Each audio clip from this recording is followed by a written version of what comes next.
जगद्धिताय कृष्णाय गोविंदाय नमो नमः। ओम अक्षन्नमी मदन्तहिव प्रिया अरुलखता अस्तोखतस्तभानवो विप्रानविष्टया मति जो जान विन्द्रते हरि। ओम ओखधी प्रतिमोदध्वं पुष्पवतीः प्रसूवरीः अश्वा इव सजित्वरी ब्रह्मेरुहः पारैष्णवः माल्यादीनि सुगन्धीनि मालत्यादीनि वै प्रभो मया हृतानि पुष्पाणि पूजार्थं प्रतिगृह्यताम्।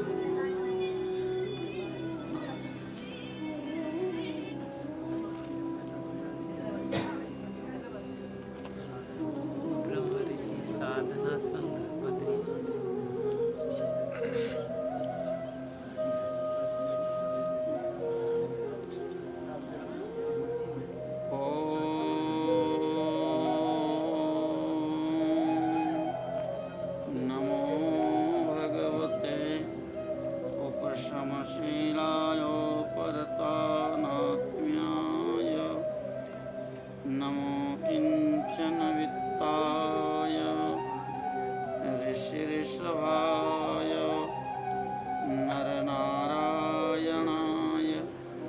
परमहंस परमगुरवे आत्मा रामाधिपतये नमो नमः। नारायणं नमस्कृत्य नरं चैव नरोत्तमं देवीं सरस्वतीं व्यासं ततो जयमुदीरयेत्। यं प्रव्रजन्तमनुपेतमपेतकृत्यं द्वैपायनो विरह कातरया जुहाव पुत्रेति तन्मयतया तरवोऽभिनेदुस्तं सर्वभूतहृदयं मुनिमानतोऽस्मि।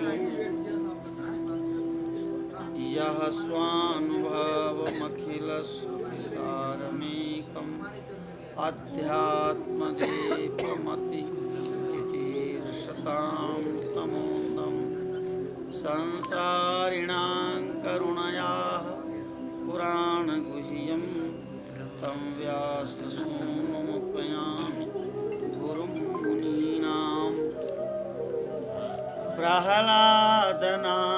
प्रह्लादनारदपराशर पुण्डरीक व्यासाम्बरीश शुकशौनकभीष्मदाल्म्यान् रुक्माङ्गदार्जुन वसिष्ठ विभीषणादीन् पुण्यानिमान् महाभागवतान् नमामि। वर्णानाम् अर्थसङ्घानां रसानां छन्दसामपि मङ्गलानां च कर्तारौ वन्दे वाणी विनायकौ। भवानी शङ्करौ वन्दे श्रद्धा विश्वासरूपिणौ। याभ्यां विना न पश्यन्ति सिद्धाः स्वान्तस्थमीश्वरम्। वन्दे बोधमयं नित्यं गुरुं शङ्कररूपिणं। यमाश्रितो हि वक्रोऽपि चन्द्रः सर्वत्र वन्द्यते। गङ्गातरङ्गरमणीयजटाकलापं गौरी निरन्तर विभूषितवामभागं। नारायणप्रियमनङ्गमदापहारं वाराणसीपुरं वाराणसीपुरपतिं भज विश्वनाथं सानन्दमानन्दवने वसन्तम् आनन्दकन्दं हतपापवृन्दं वाराणसीनाथमनाथनाथं श्रीविश्वनाथं शरणं प्रपद्ये श्रीविश्वनाथं शरणं प्रपद्ये लक्ष्मीनाथसमारम्भां नाथयामुनमध्यमाम् अस्मदाचार्यपर्यन्तां वन्दे गुरुपरम्पराम् श्रीवानाचलयोगिपादनलिनद्वन्द्वानुकम्पाप्लुतात् श्रीमद्भव्यदर्शनार्यचरणात् संलब्धमन्त्रत्रयम् श्रीमद्वेङ्कटनाथसेवनरतं सद्ब्रह्मचर्यान्वितं वन्देऽहं गुरुवर्यमध्यकमला कान्तं नितान्तोज्ज्वलं सदाशिवसमारम्भां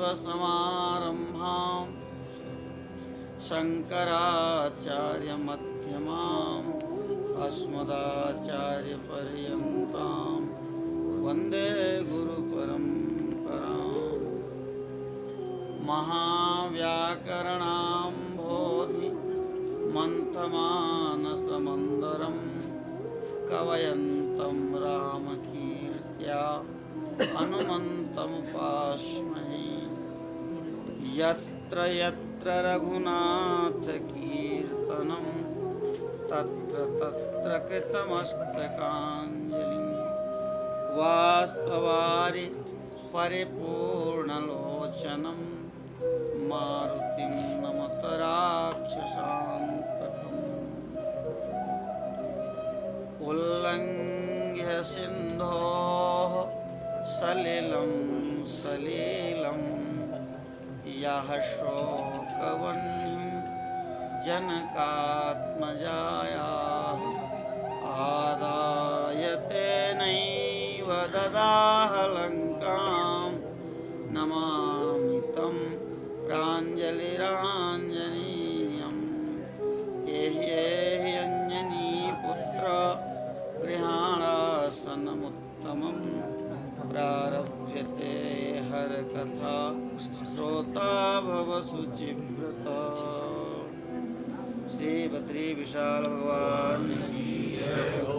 श्री आदि केदारेश्वर महादेव भगवान की जय हो। मर्यादा पुरुषोत्तम राघवेंद्र सरकार की जय हो। लीला पुरुषोत्तम यादवेंद्र सरकार की। श्री अयोध्यानाथ भगवान की जय हो। श्री कामतानाथ भगवान की जय हो।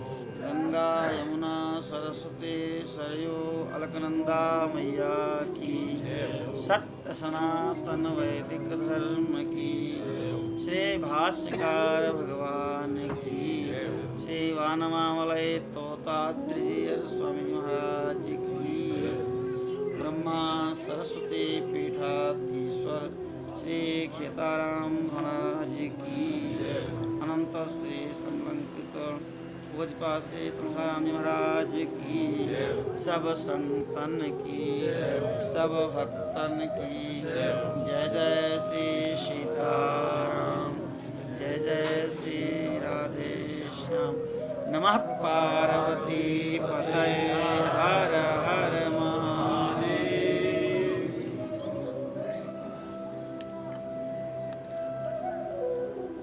अनंत कोटि ब्रह्मांड नायक परात्पर परिपूर्णतम परब्रह्म परमात्मा कर्तुम अकर्तुम अन्यथा कर्तुम सर्वसमर्थ अखिल हेय प्रत्यनीक अनंत कोटि गुणगणैक निलय भगवान बद्रीनाथ जी की अहेतु की करुणा कृपा से भगवान आदि केदारेश्वर महादेव की करुणा कृपा से एवं हम सब के आराध्य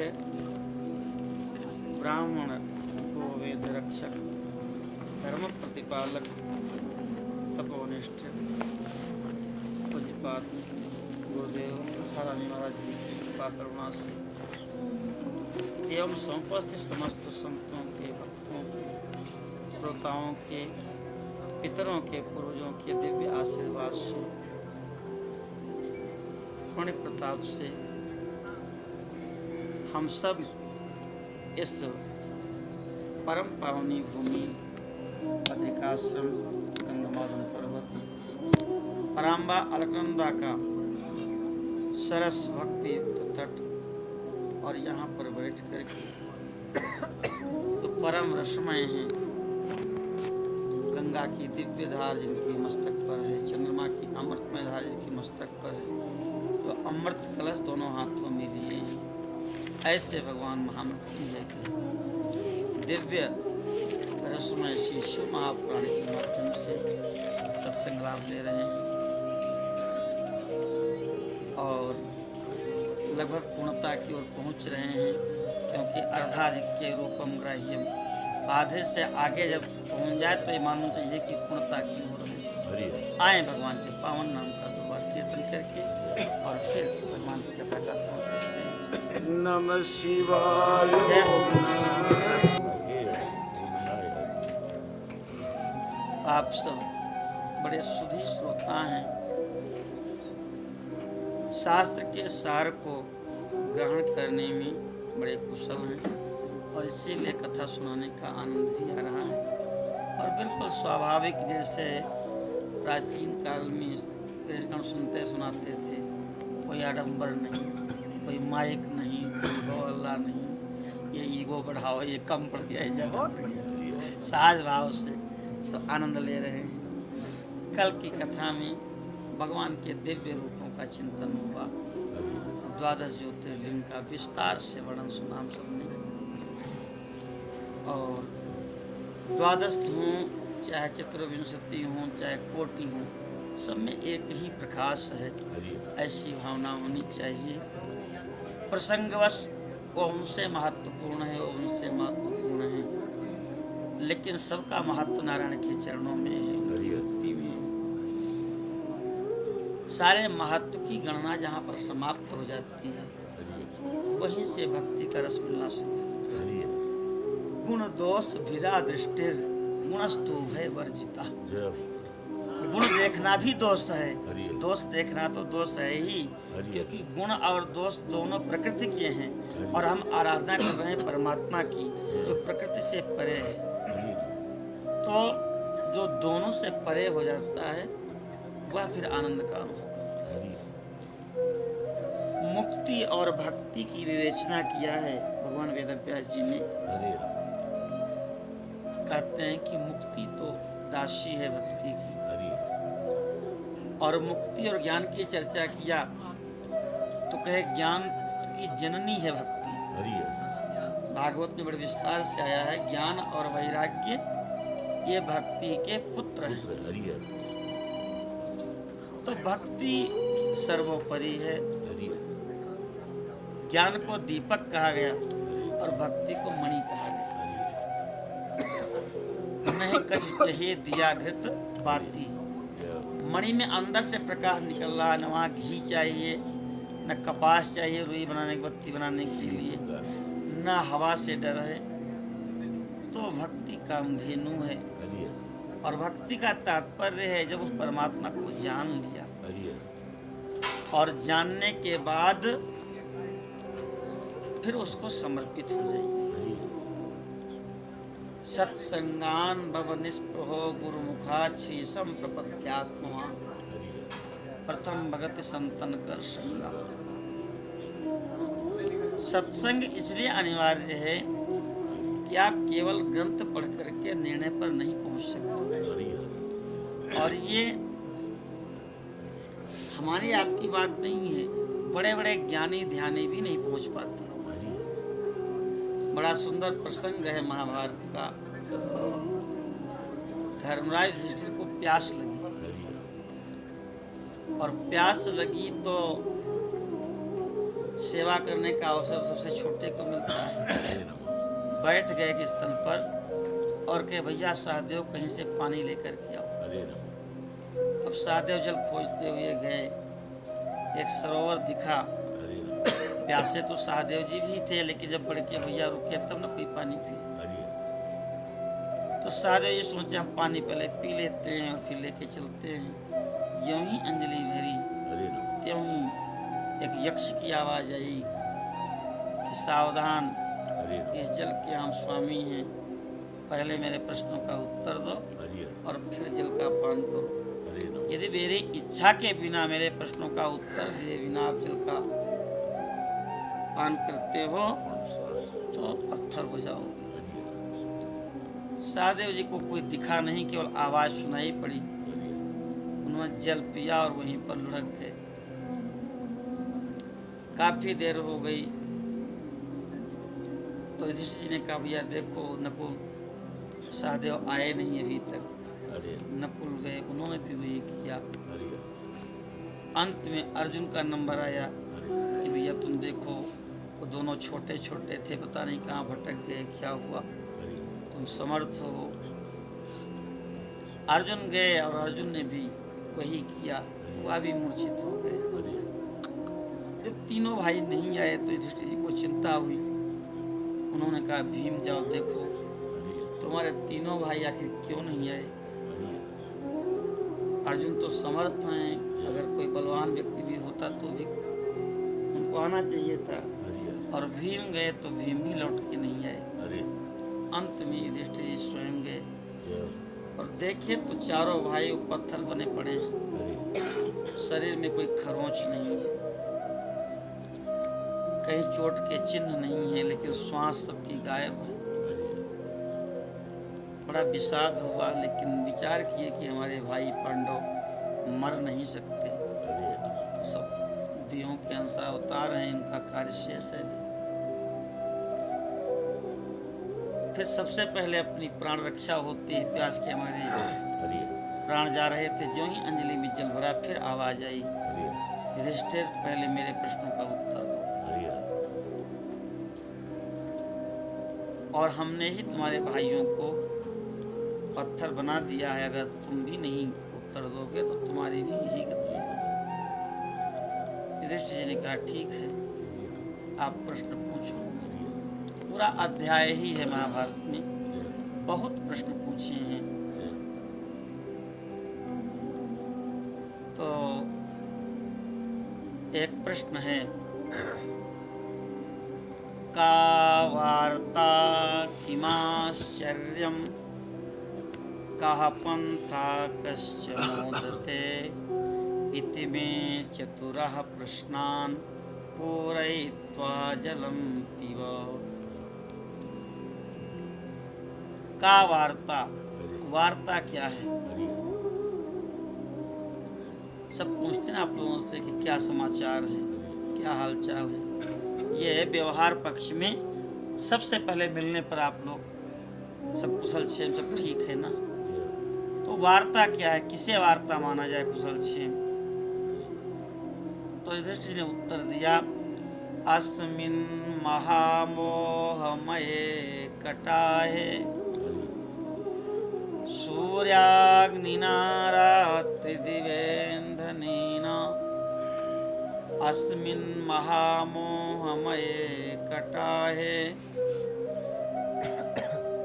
सूर्याग्निना रात्रिदिवेन्धनेन मासर्तु दर्वी परिघट्टनेन गच्छन्ति कालाः पचतीति वार्ता। ये माया का मोह में कड़ाहा चढ़ा हुआ है। हर व्यक्ति चाहे तभी ज्ञानी हो, कहीं न कहीं माया के मोह में फंसा हुआ है। तो ये माया का जो मोह में कड़ाहा है, ये चढ़ा हुआ है। सूर्य, अग्नि, रात्रि और दिन, यही इसके ईंधन है। रात्रि बीत गई, दिन हुआ, अभी 4-6 घंटे के अब फिर दिन बीत जाएगा, रात्रि हो जाएगी। तो रात्रि दिन इसका ईंधन है। सूर्य और अग्नि इसमें आग हैं। सूर्य आते हैं, जब सूर्य नहीं रहे तो अग्नि।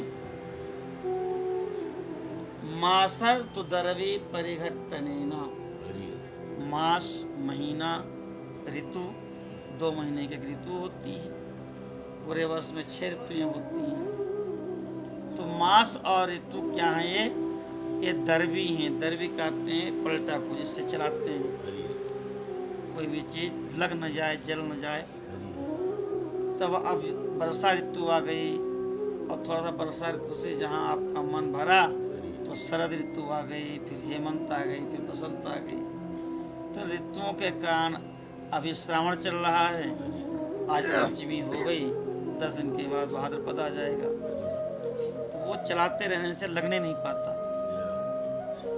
मासर तो दरवी परिघटनेना। और ऐसे ही समय बीता जा रहा है, गच्छन्ति काला, और जीव इसी में पक रहे हैं। लाखों लोग आज जन्म लिए, करोड़ों लोग आज श्मशान चले गए। तो यही वार्ता है। उत्तर सही था। यक्ष प्रसन्न हुआ, कहा अपने एक भाई को कहो उसको जिला दे। दूसरा प्रश्न था किमाश्चर्यम, सबसे बड़ा आश्चर्य क्या है? तो युधिष्ठिर जी ने बताया कि अहन्यहनि भूतानि गच्छन्ति यम मंदिरम शेषास्थातुमिच्छन्ति किमाश्चर्यम अतः परम। प्रतिदिन लोग काल के गाल में जा रहे हैं, और उसको भेजने के लिए श्मशान में हम लोग भी जाते हैं, सैकड़ों हजारों की संख्या में।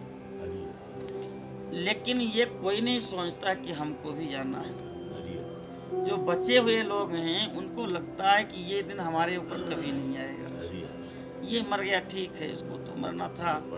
लेकिन वो कभी चिंतन नहीं करता कि हम भी इस मृत्यु के गाल में। यही सबसे बड़ा आश्चर्य है। बचे हुए लोग चिंतन नहीं करते कि मृत्यु परम सत्य है। और उस समय, कोई मुहूर्त, कोई दिन, कोई घटी कुछ नहीं है। अभी हम लोग बैठे हैं, इसी समय मृत्यु आ सकती है, लेकिन फिर भी लोग उससे असावधान है। यही सबसे बड़ा आश्चर्य है। वहीं पर आया है मार्ग क्या है। मुख्य बिंदु था कि मार्ग किसे का, रास्ता क्या है, किस रास्ते पर हम चलें। ये प्रश्न था यक्ष का। धर्मयुधिष्ठिर कहते हैं श्रुतयश्च भिन्ना स्मृतयश्च भिन्ना नैको मुनिर्यश्च वचः प्रमाणम् धर्मस्य तत्त्वं निहितं गुहायां महाजनो येन गतः सपन्था। चारों वेद एक मत नहीं है। चारों वेदों के मंत्र की ऋचाएं कुछ न कुछ भिन्न मत का प्रतिपादन करती हैं।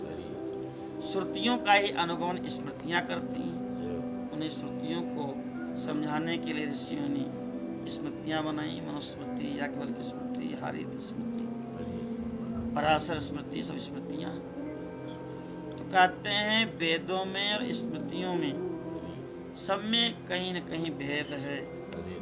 कोई एक ऐसा मुनि नहीं है, मरीचि, अत्रि, अंगिरा, वशिष्ठ, भृगु, नारद, प्रचेता, विश्वामित्र, गाधी, कोई भी हो, कि एक ही ऋषि की बात मान करके और उसी पर चला जाए। हर ऋषि की वाणी में कुछ न कुछ अंतर है, कुछ न कुछ भिन्नता है। नैको मुनिर्यस्य वचः प्रमाणम धर्मस्य तत्त्वं निहितं गुहायां। धर्म का तत्व बहुत गूढ़ है। महाजनो येन गतः सपन्था। हमसे पहले के महापुरुष जो आगे चल रहे हैं, जैसे सदगुरुदेव हैं, ऐसे तपस्वी महापुरुष इस मार्ग का अनुसरण कर रहे हैं। और चलने के बाद उन्होंने अनुभव किया कि हाँ, इस मार्ग पर चलने पर हम भवबंधन से मुक्त हो जाएंगे, हम संसार के दुख से छूट जाएंगे। और अनुभव करके उन्होंने हमको बताया कि भैया आप भी इसी मार्ग पर चलो। वही मार्ग है, क्योंकि हम स्वयं अध्ययन करके और स्वयं विचार करके मार्ग नहीं पा सकते, यह हम नहीं कह रहे हैं, ये धर्मराज युधिष्ठिर कह रहे हैं। और यक्ष इस बात से सहमत है। तो सत्संग के माध्यम से, गुरुजनों के माध्यम से उन्होंने जो व्यवहार करके, आचरण करके रास्ता दिखाया है, वही वास्तव में रास्ता है। और चौथी बात जो आजकल बिल्कुल लागू नहीं होती, सुखी कौन है? उत्तर दिया युधिष्ठिर जी ने कि दिवसस्यष्टमे भागे शाकं पचति स्वगृहे अन्नी च प्रवासी च सवारी चरमोदते। 8 प्रहर होते हैं, 3-3 घंटे का एक प्रहर माना गया है। 4 प्रहर दिन के और 4 प्रहर रात के। तो 24 घंटे में 8वें प्रहर में पृथ्वी के प्रांगण में तमाम साग हैं, कुछ भी अपना ले आवे और पका करके उसी को खा ले, लेकिन किसी का उधारी न ले। और आजकल जो उधारी नहीं लिया उसको विकसित ही नहीं मानते। कर्ज से जो लदा हो वही सबसे विकसित है। किसी का उधारी ना हो और अपने घर में हो, अप्रवासी हो, विदेश न गया हो। और विदेश जाना आजकल सबसे बड़ा स्टेटस माना गया कि भाई विदेश हो क्या है। तो जो अपने घर में है और किसी का ऋणी नहीं है, वही सुखी है। तो महाजनो जेन गता सफलता। पूछा यक्ष ने कि किसको हम एक भाई को जिला सकते हैं, कहो किसको? तो युधिष्ठिर जी ने कहा सहदेव को जिला दीजिए। तो वो तो सबसे कमजोर है, छोटा है, महाभारत का युद्ध सिर पर है, तुमको तो अर्जुन या भीम में किसी को जिलाना चाहिए। युधिष्ठिर जी कहते हैं धर्म नहीं है। हमारे पिताजी की 2 पत्नियां थी, हमारे 2 माताएं हैं, एक कुंती और एक माद्री। कुंती के हम जीवित हैं ही, एक बेटा माद्री का भी जी उठे। यक्ष प्रभावित हुआ और उसने कहा तुमने धर्म का आश्रय लिया है, इसलिए हम तुम्हारे 5 भाइयों को जीवित कर देते हैं। और वह धर्म ही थे यक्ष के रूप में, और कोई नहीं था। तो इस प्रकार से विवेचन है। मुक्ति और भक्ति 2 नहीं है। मुक्ति भक्ति की राशि है। जब भक्ति में आप भगवान के चरणों में प्रेम हो जाएगा, तो भागवत में कहते हैं कि इस अनंत ब्रह्मांड का सारा वैभव को लेके खड़ा हो और भगवान के भक्त से कहे कि तुम भगवान के चरणों का प्रेम छोड़ दो और ये सारा वैभव है, अनंत ब्रह्मांड के स्वामी बन जाओगे। तुमको वारुण लोक मिल जाएगा, तुमको कुबेर पद मिल जाएगा, तुमको जो ऐन्द्र पद मिल जाएगा, इंद्र बन जाओगे। तुमको जो है पारमेष्ठी पद मिल जाएगा, ब्रह्मा बन जाओगे। वो कहता है हम आपको प्रणाम करते हैं, सारे पद लेके यहाँ से चले जाओ, हमारे पास भगवान के चरण कमल हैं, वही जो 2 पद हैं वही हमारे लिए पर्याप्त। अनंत ब्रह्मांड के वैभव को जो ठुकरा देता है और एक लव के लिए भी भगवान के प्रेम को छोड़ना नहीं चाहता, उसको कहते हैं भक्त। तो जब भक्त हो गया तो अपने आप वो सबसे मुक्त हो गया, और वही मुक्ति है। तो मुक्ति दासी बन जाती है जब व्यक्ति भगवान की भक्ति में लीन हो जाता है। ज्ञान जब होगा तभी आप भक्ति करेंगे। तो ज्ञान और वैराग्य तो उसके पुत्र हैं। शिव, विष्णु और रुद्र का और ब्रह्मा के स्वरूप का विवेचन किया है।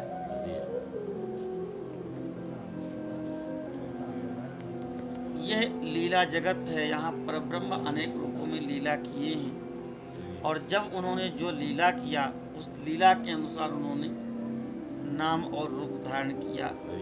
जैसे गिरधारी नाम भगवान का पड़ा तो उन्होंने गोवर्धन को उठाया, जैसे गिरधारी हो गए, लेकिन हैं वही पर ब्रह्म परमात्मा।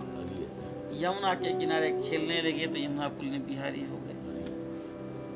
फिर भी भक्तों के अंदर होता है कि तमाम भगवान लोग में भी डालते हैं कि भाई आपका तो बहुत भगवान है। फिर ब्रह्मा, विष्णु, शिव इसमें बहुत लोग भ्रमित होते हैं। तो बारंबार इसकी विवेचना हर पुराण में की गई है और तत्व एक ही है। भागवत पुराण में शिव जी की कथा है।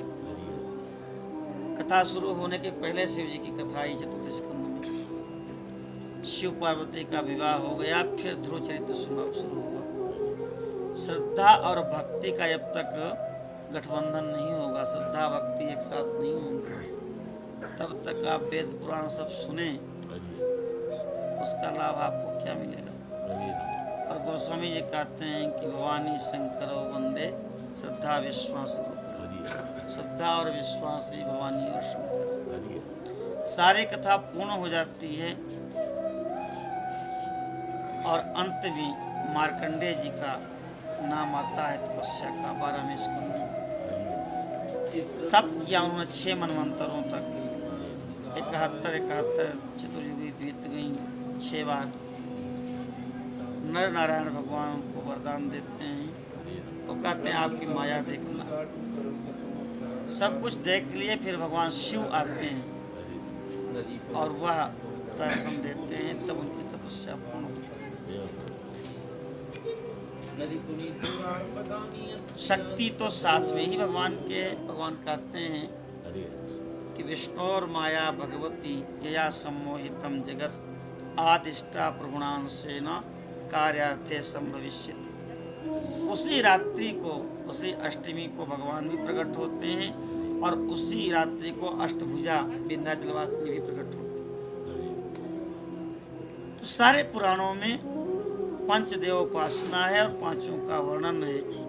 जिस नाम से है उसकी थोड़ा प्रधानता हो जाती है।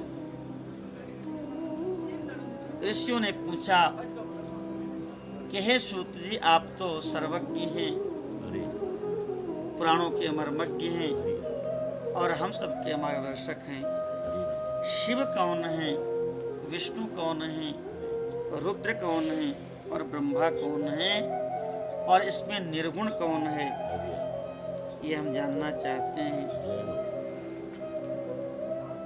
सूत जी ने कहा, ऋषियों, परमात्मा का जो मूल रूप है वो निर्गुण है। भक्तों पर कृपा करके वही सगुण जब हो जाते हैं तो उन्हीं का नाम शिव है। और शिव से ही प्रकृति और पुरुष उत्पन्न होते हैं, जिनका नाम विष्णु। जल रहता है, उसी जल में शयन करते हैं दोनों प्रकृति और पुरुष। तो पुरुष उस जल में शयन करता है। नारम जलम अयनम यस्य स नारायण। तो पुरुष का नाम नारायण हो गया और जब प्रकृति शयन करती है तो उसका नाम नारायणी हो जाता है। वही नारायण और नारायणी है, वही प्रकृति और पुरुष हैं। और सोते हुए उस नारायण के नाभि से कमल उत्पन्न होता है और उसी कमल में जो प्रकट होते हैं वो ब्रह्मा है। कितने सहज भाव से सूत जी ने बता दिया। निर्गुण ब्रह्म सगुण हुआ, जो सगुण हुआ वही शिव है। शिव के ही द्वारा प्रकृति और पुरुष उत्पन्न हुए। वो इस जल में शयन करने लगे। शयन करते करते उस पुरुष के नाभि से कमल उत्पन्न हुआ, तो उसी कमल से ब्रह्मा जी उत्पन्न हुआ।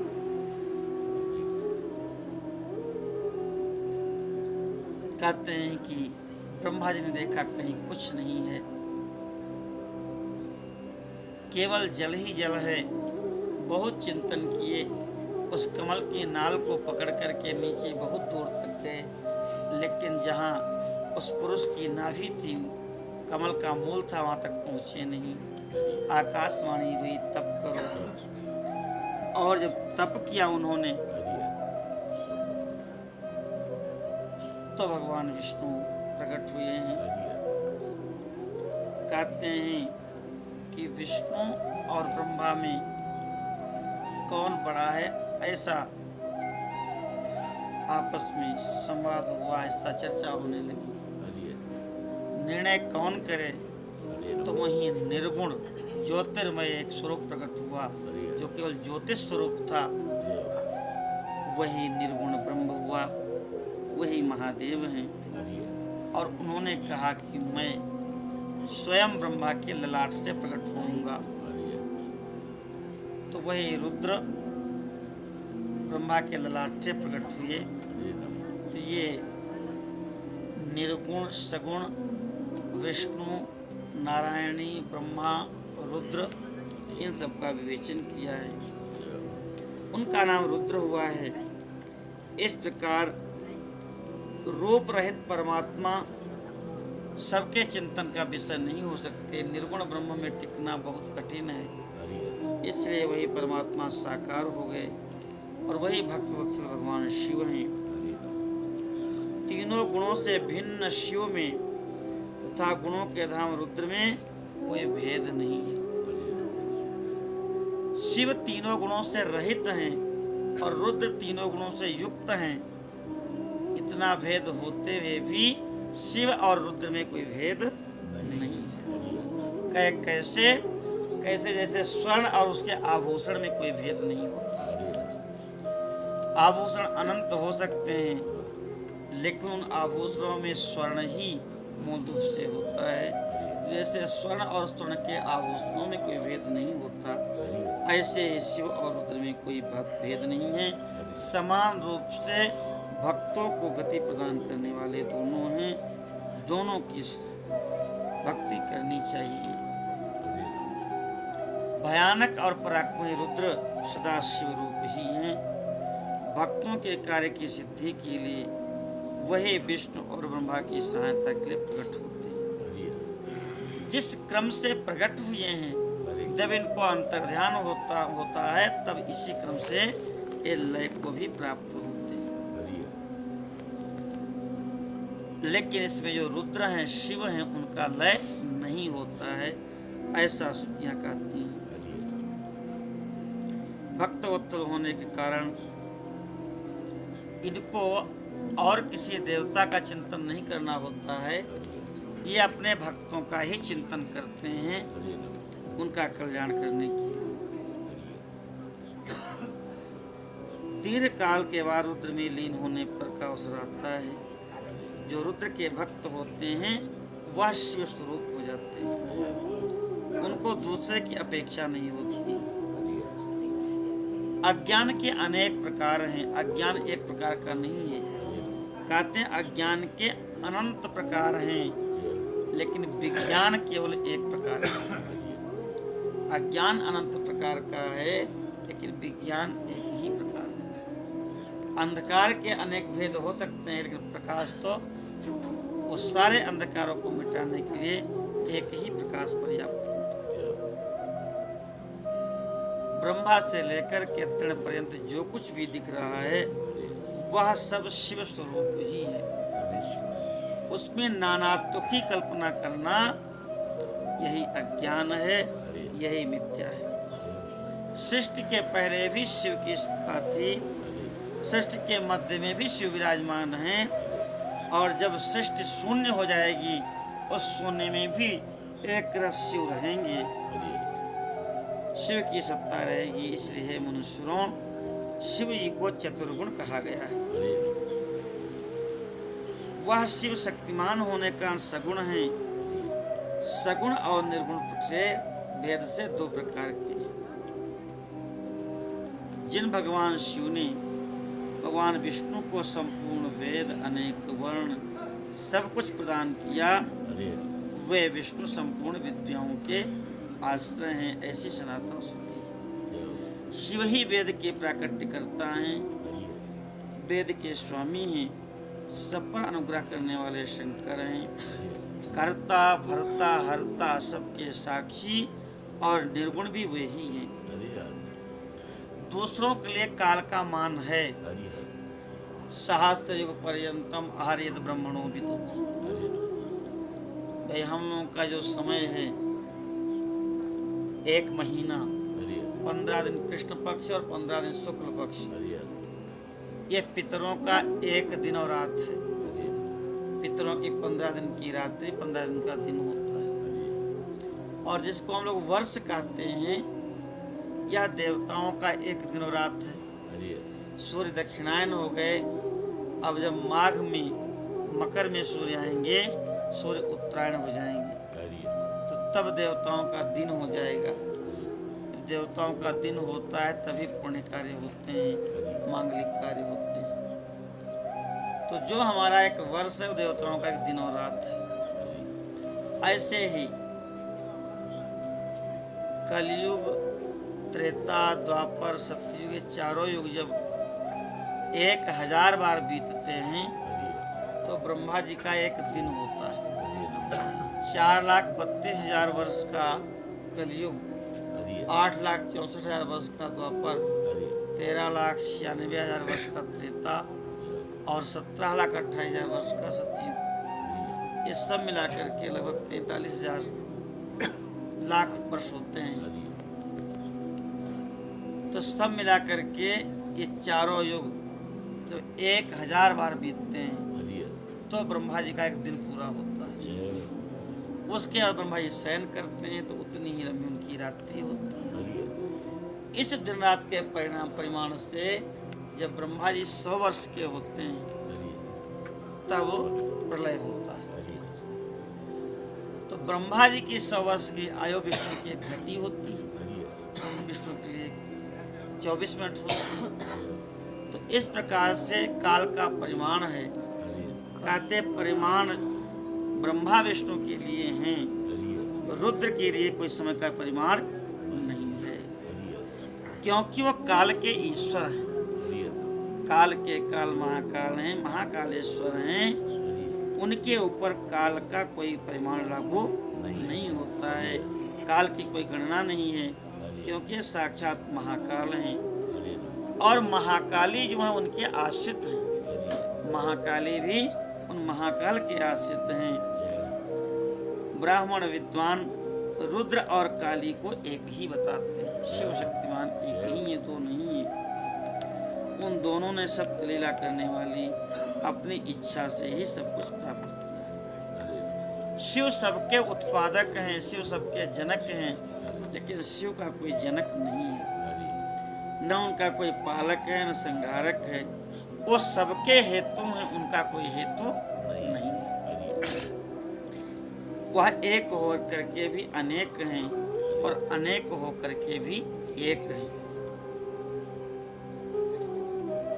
एक ही बीज वृक्ष बनता है और वृक्ष के बाद उसमें अनंत फल आते हैं, अनंत बीज बनते हैं।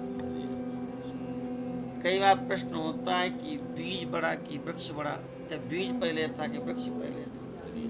उसका निर्णय यही है कि बीज ही पहले था, वृक्ष पहले कभी हो नहीं सकता है। मूल रूप में बीज ही पहले होता है। वह बीज स्वरूप भगवान शिव हैं। शिव रूपी महेश्वर स्वयं एक से अनेक होने में समर्थ हैं। इसी का नाम शिव ज्ञान है, इसी का नाम तत्व ज्ञान है, इसी का नाम परम ज्ञान है। जो इसको दृढ़ता से जान लेता है, मान लेता है, उसमें स्थिर हो जाता है, वह सब कुछ पा लेता है, वह कृतकृत्य हो जाता है। ज्ञानवान पुरुष ही इसको जानते हैं। मुनि बोले सूत जी, इसको आप लक्षण सहित वर्णन कीजिए, जिसको जान के मनुष्य भाव को प्राप्त हो जाता है। सारा जगत शिव कैसे है और शिव ही संपूर्ण से जगत कैसे है। हरिरेव जगत जगदेव हरि, जगतो हरितो नहीं भिन्न पदम इति यस्य मति परमार्थ गते सनरो भव सागर मुक्त। हरि और हर में केवल प्रत्यय का भेद है, धातु दोनों में हिरि हरणे धातु। तो हररेव जगत जगदेव हरा, जगतो हरतो नहीं भिन्न पदम इति यस्य मति परमार्थ गति सनरो भव सागर मुक्त। जगत ही शिव है, शिव ही जगत है। यह चिंतन करने वाला व्यक्ति संसार को पार कर लेता है। सूर्य कहते ऋषियों, जैसा शिव ज्ञान हमने सुना है गुरुदेव से, वैसा आप सबको बता रहा हूँ। यह अत्यंत गोपनीय, बड़ा गूढ़ है, मोक्ष स्वरूप है। ब्रह्मा जी, उनके पुत्र नारद आदि ऋषि, सनकाद आदि ऋषि सब ब्रह्मा जी के ही पुत्र हैं। मुनि वेदव्यास, भगवान कपिल, इन लोगों ने जो एक निश्चय किया है ज्ञान का स्वरूप, सब ने मिल करके उस ज्ञान को यथार्थ रूप से हम आपको बता रहे हैं। संपूर्ण जगत शिवमय है, इस ज्ञान को सदा अनुशीलन करना चाहिए। सर्वज्ञ विद्वान को निश्चय जान लेना चाहिए कि शिव सर्वमय हैं। ब्रह्मा से लेकर के तृण पर्यंत जो कुछ जगत दिखाई दे रहा है, जो कुछ दिखाई देगा वह सब शिव ही है। वे महादेव जी ही शिव कहलाते हैं। जब उनकी इच्छा होती है तो जगत की रचना करते हैं, और जब तक इच्छा होती है लीला करते हैं। बालक खिलौना नहीं खेलते, खेलते रहते हैं जब तक उनकी इच्छा होती है, और इच्छा नहीं हुई तो खिलौना वहीं पर छोड़ देते हैं। अब खिलौना सोचे कि नहीं हमारी भी इज्जत होनी चाहिए, हमारा भी अस्तित्व। खिलौना तो खिलौना है। जब तक इच्छा हुई बालक खेला, और जब इच्छा नहीं हुई तो छोड़ के चल दिया। ऐसे ही जगत उनका क्रीड़ा स्थल है। हम सब उनके क्रीडनक हैं, उनके खिलौने हैं। तो खिलौने की कौन अपनी इच्छा होती है? वो जिसमें खुश रहें वही हमारी इच्छा है, वही हमारी भक्ति है। इस प्रकार से जगत की रचना करके स्वयं इसमें प्रविष्ट हो जाते हैं। और कहते हैं प्रविष्ट हो जाते हैं तो ये नहीं कि संपूर्ण रूप में प्रविष्ट हो जाते हैं। 1 करोड़ घड़े में जल हो और करोड़ों घरों में एक सूर्य का बिंब पड़ेगा, घड़ा प्रकाशित हो जाएगा। लेकिन अब जिस प्रकार से सूर्य का बिंब घड़े में प्रकाशित है, ऐसे ही शिव इस जगत में व्याप्त हैं। माने मूलतः तो अलग अपने और सदाशिव लोक में ही हैं, लेकिन जब सूर्य का प्रकाश में पड़ेगा तो प्रकाश तो हो जाएगा। घड़े में देखेगा सूर्य दिखाई पड़ रहे हैं। ऐसे ही प्रतिबिंब पड़ता है। वास्तव में जल के भीतर जैसे सूर्य का प्रवेश नहीं होता, ऐसे वस्तुतः शिव का बिंब, शिव का प्रकाश है। उस प्रकाश के कारण ही ये जगत प्रकाशित अनुभव में आता है। वास्तव में जगत कुछ है नहीं, केवल उस परम सत्य के बिंब के द्वारा, प्रतिबिंब के कारण लगता है कि ये सत्य है। ऐसा शिव जी के बारे में समझना चाहिए। वस्तुतः तो स्वयं ही सब कुछ है, मतभेद ही अज्ञान है। शिव के अलावा किसी दूसरी वस्तु की कल्पना करना ही द्वैत है। द्वैत की कोई सत्ता नहीं है। कहते हैं अनेक दर्शन है, षड दर्शन कहे जाते हैं। सब दर्शनों में मतभेद दिखाया गया है, लेकिन कहते हैं जो वेदांत दर्शन है वह नित्य अद्वैत को ही सत्य मानता है। वह अद्वैत तत्व का ही वर्णन करता है। जीव परमात्मा का शिव का ही अंश है। अविद्या से मोहित होने के कारण वह ऐसा अनुभव कर रहा है, अपने को शिव से भिन्न अनुभव कर रहा है। देहाध्यास के कारण, देह को अपना स्वरूप मानने के कारण देहाध्यास छूट जाए, वह शिव स्वरूप हो गया। कहीं उसमें कोई भेद नहीं है। अविद्या से मुक्त होने पर वह शिव स्वरूप हो जाता है। शिव सबको व्याप्त करके स्थित हैं, संपूर्ण जंतुओं में व्यापक हैं। वह जड़ और चेतन सबके ईश्वर होकर के स्वयं ही सबका कल्याण करते हैं। इसलिए विद्वान पुरुष वेदांत दर्शन का आश्रय लेकर के उनके साक्षात्कार के लिए साधना करते हैं। और साक्षात्कार जब फल प्राप्त हो जाता है तो ब्रह्मविद ब्रह्मैव भवति। स्वय जाने जह देव जनाई, जानत तुम ही होई जाई। तो स्वामी कहते हैं कि जब आप चाहते हो कि मैं अपने को जना दूं, तभी उनको जाना जा सकता है। और उनको जानने के बाद वह वही हो जाता है, ब्रह्मविद ब्रह्मैव। व्यापक अग्नि तत्व प्रत्येक काष्ठ में स्थित है। हर लकड़ी में अग्नि है, लेकिन जिस काष्ठ का मंथन किया जाता है अग्नि प्रकट उसी में होती है। वहां संदेह रहित अग्नि की ज्वाला प्रकट हो जाती है। और जहां मंथन नहीं किया गया है, वहां पर लकड़ी में आग है कि नहीं है, वहां पर संदेह रहता है। तो ये भक्ति है, भगवान के नाम का जप है, तो ये साधन बताए गए हैं भगवान को प्राप्त करने के लिए। ये भक्ति साधनों का अनुष्ठान जो करता है उसको शिव का दर्शन प्राप्त हो जाता है। वह उस तत्व को अनुभव करके सर्वत्र शिव शिव शिव शिव शिव ही है, शिव ही है, शिव ही है, दूसरी कोई वस्तु नहीं है। शिव के अलावा जो नानात्व बुद्धि है, भ्रम है, वो भाषित होता है ज्ञान के, ऐसा उसको ज्ञान हो जाता है। जैसे समुद्र, मिट्टी, स्वर्ण ये तीनों उपाधि भेद से अलग हैं, उसी प्रकार से भगवान शिव भी उपाधि भेद से अलग भासते हैं। वास्तव में कोई भेद नहीं है। भ्रम से भरी हुई जो बुद्धि है उसी में भ्रम पैदा होता है, और जो बुद्धि निश्चय कर चुकी है तत्व का, वहाँ कोई भ्रम पैदा, भ्रम शिव में नहीं है, भ्रम ब्रह्म में नहीं है, भ्रम हमारी बुद्धि में है। बुद्धि का भ्रम मिट जाए तो तत्व तो एक प्रकट है, उसमें कहीं कोई भ्रम नहीं। भ्रम दूर होते ही भेद बुद्धि का नाश हो जाता है। जब बीज से अंकुर पैदा होता है तो नानात्व प्रकट होता है, और अंत में वह बीज पे स्थित हो जाता है, अंकुर नष्ट हो जाता है, तो एक ही बीज रह जाता है। इस प्रकार से शिव तत्व का विवेचन किया है सूत जी ने। कहते हैं कि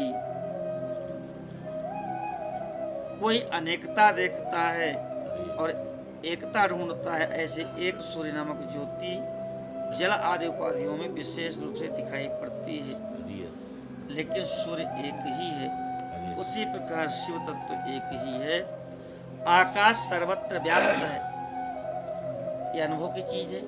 आकाश जो रिक्त स्थान, इसी का नाम आकाश है।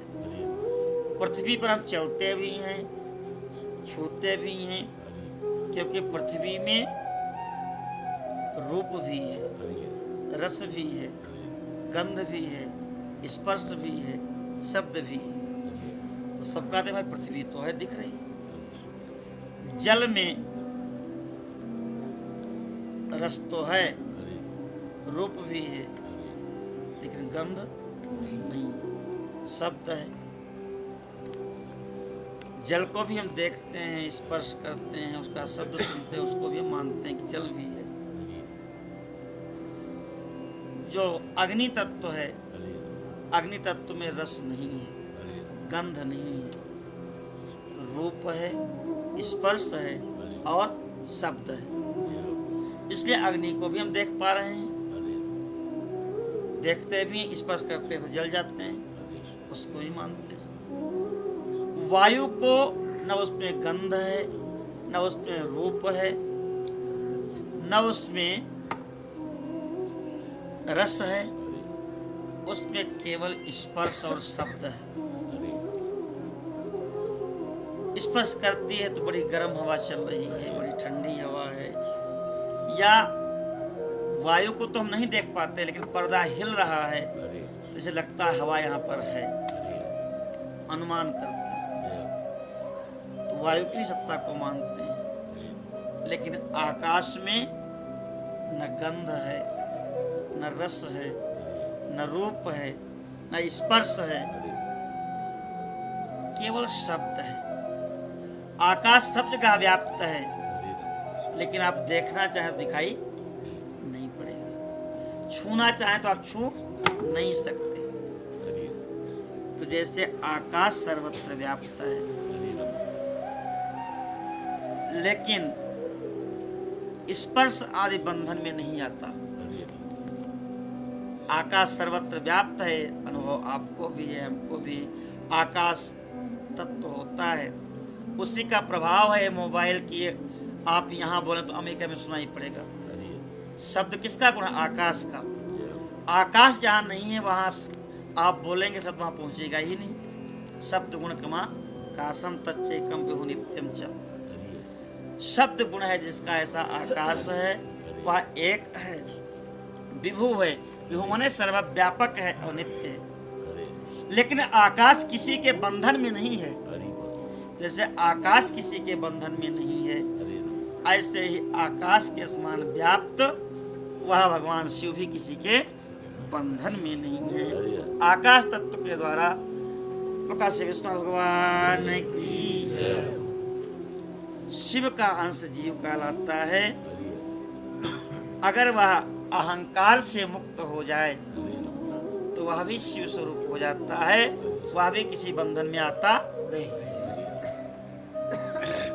परमात्मा की इच्छा हुई कि सृष्टि हो और उनकी इच्छा ही उनका बीज है।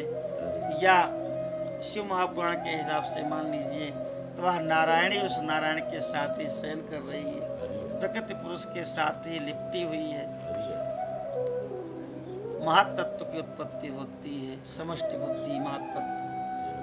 और जब अहंकार से वो भिन्न भिन्न हो गई, हरे राम। उसी से आकाश उत्पन्न होता है। जय हो। तो इस तरह आकाश की तरह शिव का बताया है। अहंकार से मुक्त होने पर जीव साक्षात शिव है। कर्मों के भोग में लिप्त होने के कारण जीव तुच्छ है, और अगर वह निर्लिप्त हो जाए तो महान शिव है। जैसे एक ही स्वर्ण आदि चांदी की मिल जाने से कम कीमत का हो जाता है। एक शुद्ध सोना, एक सोने में चांदी मिली हुई है, तो चांदी मिली हुई सोने की कीमत कम हो जाएगी।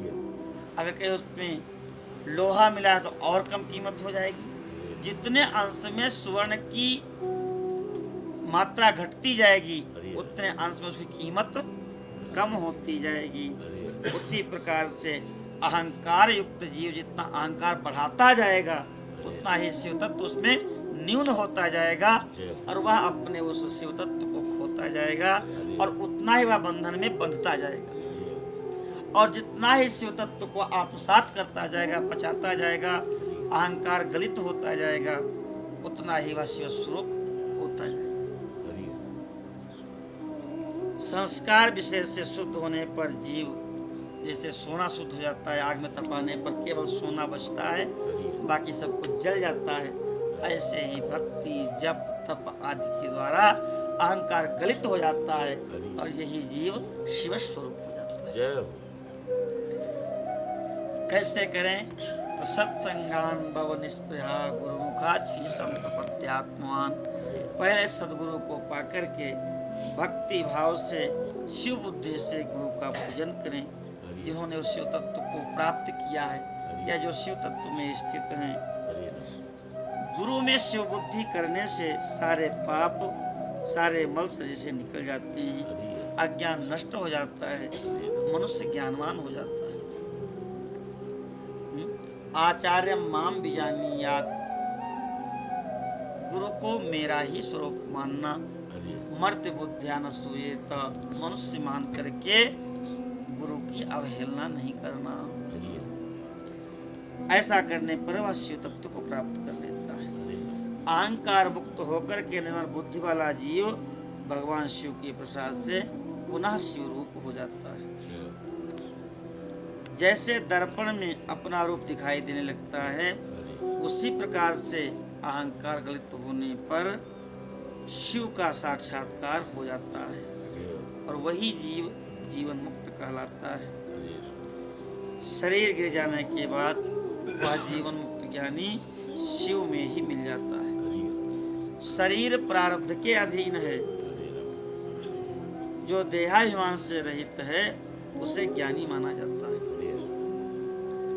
हम सब कर्म में लगे हुए हैं, शरीर की तमाम सुरक्षा करते हैं, इसको क्या खाने को देना है, कितना सोना है, सारी चीजें। हम ये कुछ न करें तो भी शरीर यथावत रहेगा। कब तक? जब तक वह काल इसका अपना कलेवा नहीं बना लेगा।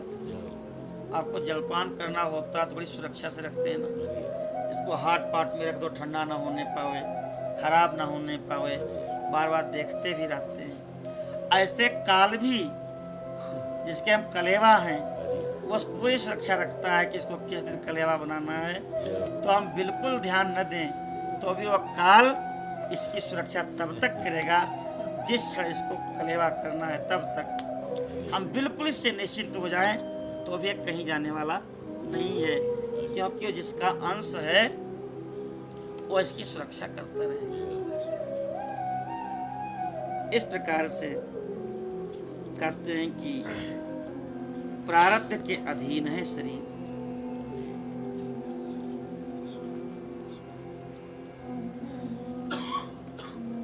कृष्ण भगवान की जय हो।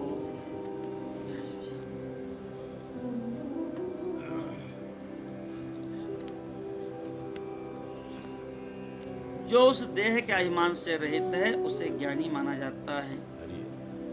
जो शुभ वस्तु को पाकर के प्रेम से प्रसन्न हो जाता है और अशुभ वस्तु को प्राप्त करके क्रोध और शोक में आ जाता है, वह ज्ञानी नहीं है। जो दोनों में सम रहता है, सभी द्वंद्वों में समभाव रखता है, वह ज्ञानवान है।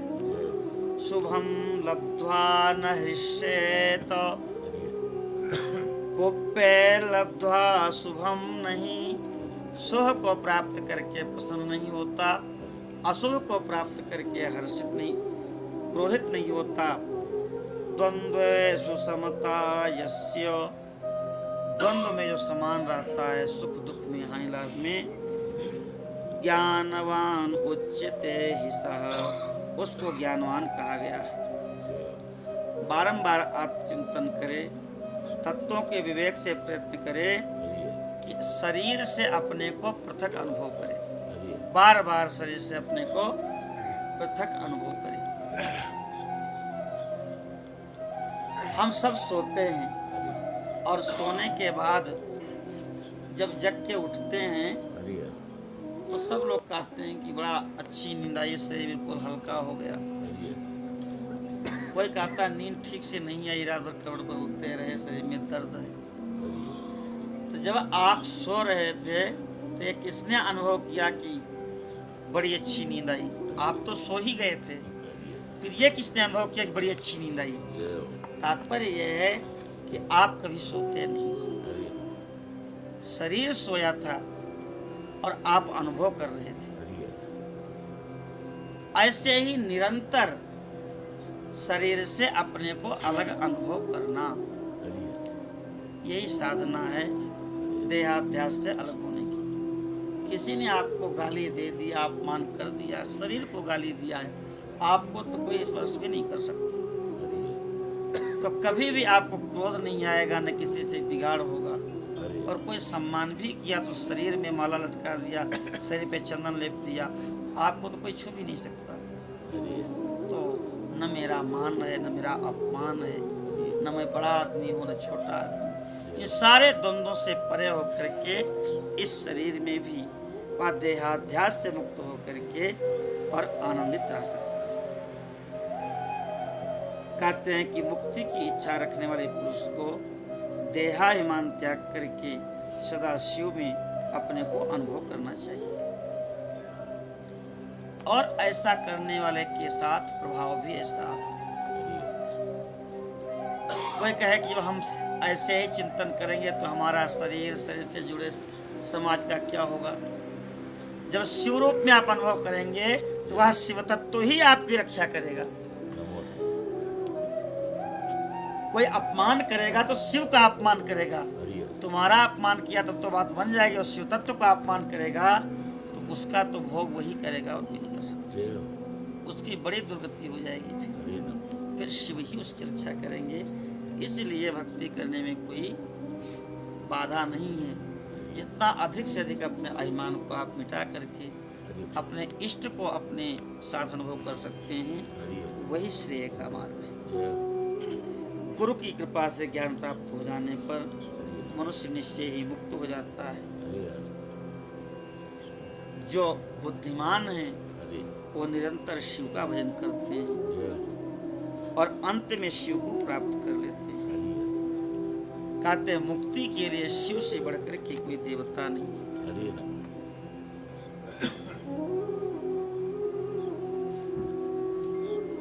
शिव जी की भक्ति जब आप करेंगे तो वो समझ कहते हैं कि होए अकाम जो छलु तज से और भगत भक्ति मोरे तेहि शंकर दे। भगवान शिव को जो परम प्रिय वस्तु है वो उसे प्रदान करते हैं। कोई भी जिसके इष्ट हैं, शिव हैं, विष्णु हैं, भगवती हैं, जब भक्त कुछ नहीं मानता है तो जो उनको प्रिय है उस स्वरूप को प्रदान कर देते हैं। और वस्तुतः यही प्राप्त होना है। लाभो मद्भक्ति रुत्तमा, भगवान की भक्ति प्राप्त हो जाए यही जीवन का लाभ है। और कुछ भी प्राप्त हो जाएगा, वो चाहे सारे सातों द्वीप का राज्य हो, वो सब यही छूटेगा और आप सबसे अलग हो जाएंगे। लेकिन स्वरूप का ज्ञान होने पर आप आनंदित हो जाएंगे। इस प्रकार से शिव तत्व की बारे में निश्चय किया है सूत जी ने। कहते हैं ब्राह्मणों, सब ऋषियों ने निश्चय किया है, ज्ञान की बात बताई है और इस ज्ञान को धारण किया है। सारा ज्ञान हो उसको धारण ही न किया जाए तो उसका कोई मतलब नहीं। ऋषियों ने कहा है व्यास जी के शिष्य, सुखदेव जी के शिष्य, आपको बारंबार प्रणाम है, आप धन्य हैं, शिव भक्तों में श्रेष्ठ हैं। आपकी कृपा से मेरे मन की जो भ्रांतियां थीं वो समाप्त हो गई। शिव तत्व पाकर के हम सब परम संतुष्ट हैं। सूत जी कहते हैं जो ज्ञान हमने आपको बताया है एक कभी भी किसी नास्तिक को नहीं बताना। जो श्रद्धाहीन हो, जो सठ हो, जो भगवान शिव में भक्ति न रखते हो, उनको इस तत्व ज्ञान का उपदेश नहीं देना।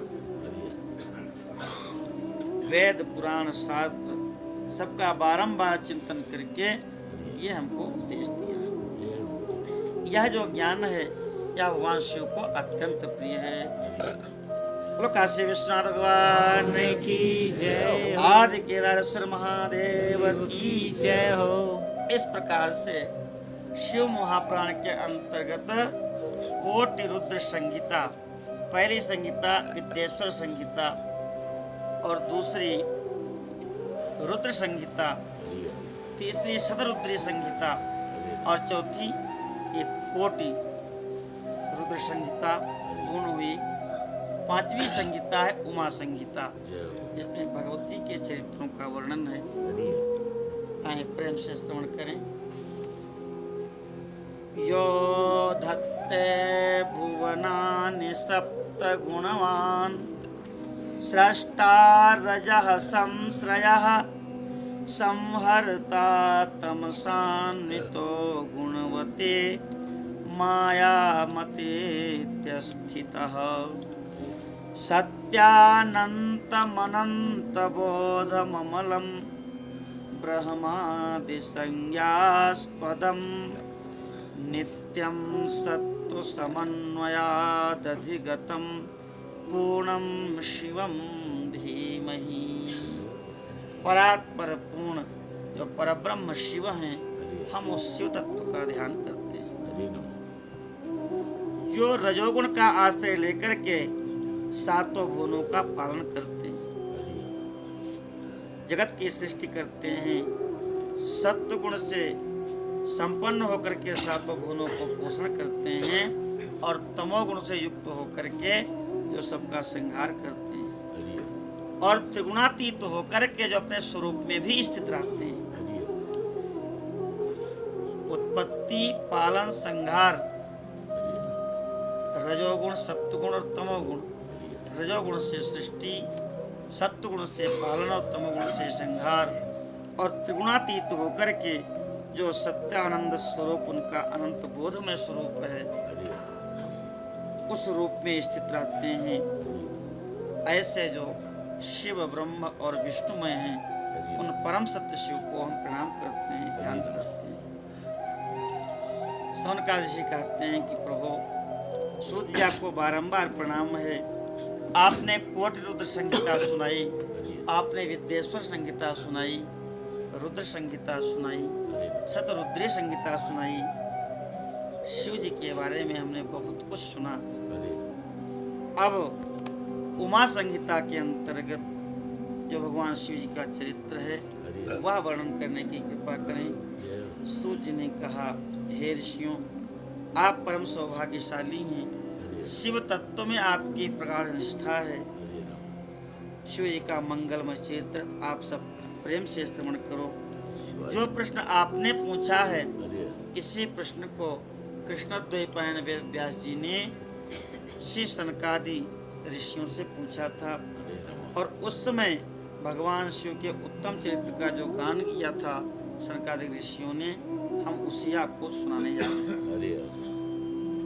भगवान कृष्ण द्वारिकापुरी में विराजमान हैं। षोडशस्त्री सहस्रेशाय नमः।